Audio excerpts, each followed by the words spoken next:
Hey, what's up, guys? I'm out here with Joseph. How's it going, Joseph? How are you? Good, good. Hey, are you homeless, man? I am. I'm currently homeless. Currently homeless? How long have you been homeless? I've been on for 6 years. For 6 years? I'm 30 years old. 30 years old? Yeah. Dang. What caused you to be homeless? The first time was just kind of my behavior. I was a drug addict. I've been a drug addict off and on for 12, 13 years. And so at the time I lived with my parents, my mom and her husband, which was my stepdad. And it was, I think, August of 15 or 16. He started hitting me up. I had panicking, you know. That's a very scary thing to have happen. I was mowing the lawn, and all of a sudden my mom comes out, and she's like, Dan thinks it'd be better if you were able to grab some belongings right now and be able to find somewhere to look for somewhere to go. And I don't mean like crazy, I mean he wants you to be, he wants you to move out. How old were you? I was, I think, 16 or 17. Damn. So I sat there and I was like, I was trying to process everything. Yeah. As well as mow the lawn. So it was like 130 degrees there. It gets really hot in the summer. It was like 130. And I was sitting there just dehydrated. And I got kicked out. And my mom's fucking, she's stressed out and trying to hold it together because me and her we were really close. I have two sisters, and out of all her siblings, it was me that was kind of the favorite. And I'm the youngest one, right? Oh, okay. So that day when I told her that she was she likes to garden. And so she was gardening, I was mowing the lawn, and Dan calls her in. That's the husband's name. And, Your stepdad? Your stepdad? Yeah, her name's Kim. Calls her in, and she comes back out in like 20 minutes. And then that's when she told me, pack up and stuff. And we grab we start gathering my things, and we're talking and stuff. And I can see that she's trying to hold back, not crying. And I started looking for places on Craigslist. And I was able to, by the grace of God, there was a guy named Danny. And he, in the tri-state, he said Richland basketball tournament. I lived in Richland at the time. And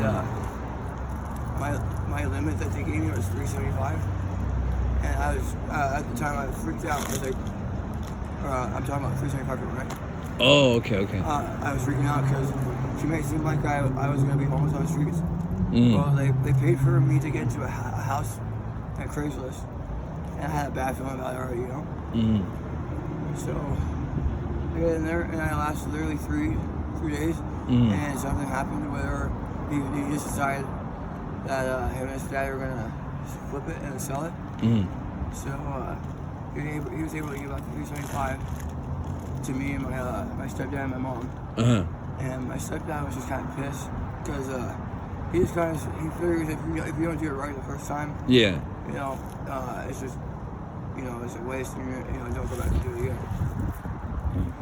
So he's like, so what are you going to do now, Joe? I was like, what are you talking about? Can I go out to your house for, the night and,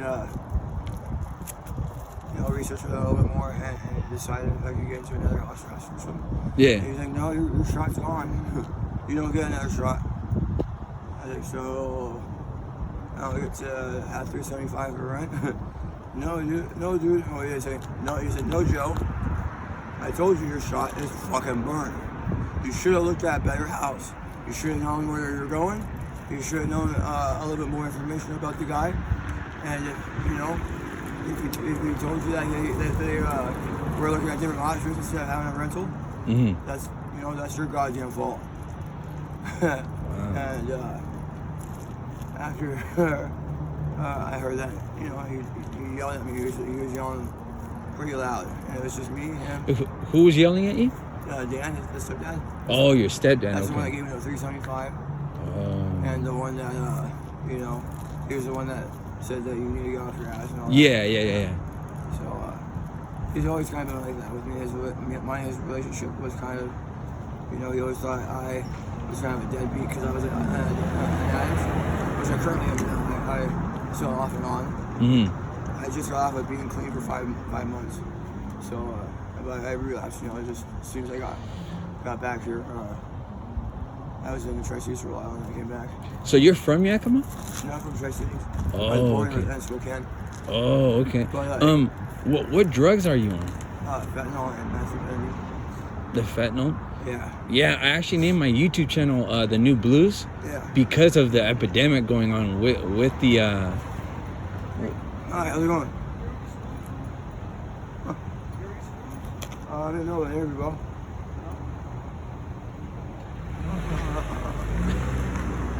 Wait, what did he ask you? For blues. He did, right? Yeah. I thought he asked you that. Does he sell?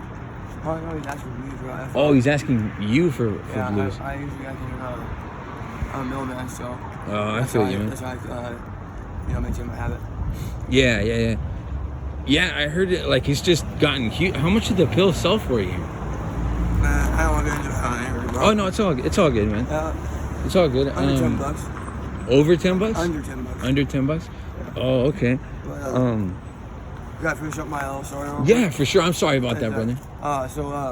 You know, after Dan, you know, pretty much he chews my ass out. We get back to the house, and you know, he said, "Well, you and your mom have about an hour to figure this shit the fuck out, Joe, and then you need to get the fuck out." Yeah. So me and my mom, I come in and I'm kind of shaky, you know. Yeah. Because this is the first time where I was homeless, to where I was on the streets, like completely over. Yeah. I don't have anyone. I can't go to anyone's house. I'm literally on the street, on the ground, and I was fucking freaking out. And you know, me and my mom, like I said, we were close, and she didn't want to see me on the streets, but she had nowhere. He started yelling at her when he got back here. Yeah. Saying if you want to fucking diddle around and be more than 3 hours and try to hide Joe in the room and try to keep him for the night, you can get the fuck out too. So she had an ultimatum, really bad ultimatum. So I couldn't find anywhere to go. You know, she was broke, I was broke. So that was when I started becoming homeless and living actually on the street. And there's different forms of homelessness. There's on the street, Mm-hmm. you know, bouncing from house to house, buddy to buddy. Sometimes you have to stay outside, and you know, maybe not necessarily stay outside at nights, but you're trying to find stuff to do during the day where you can't like sit at home and you relax. You're trying to sit there and call people all day. Yeah. You know, make money somehow to be able to stay at a buddy's house for money. And then there's a mission. The mission, you can stay at the mission. Mm-hmm. Being homeless. And then what other ones are camping. You get a tent and you can go camp, you know, wherever there's designated areas. And then there is RV camping, and then those are the ones. Which one of those do you do? I'm on the ground. You're what? I'm on the ground. I sleep on the ground. When I usually can, if it's a nice weather out, not right now, but I sleep on the mission. I don't sleep inside the mission.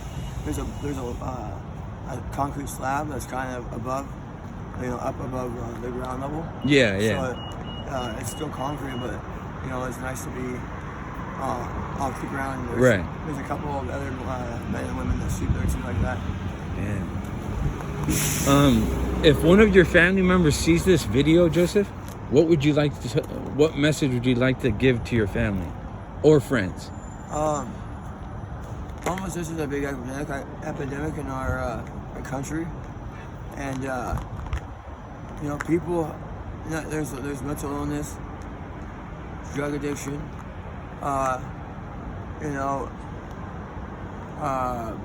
Just unforeseen circumstances where you lose your house or job.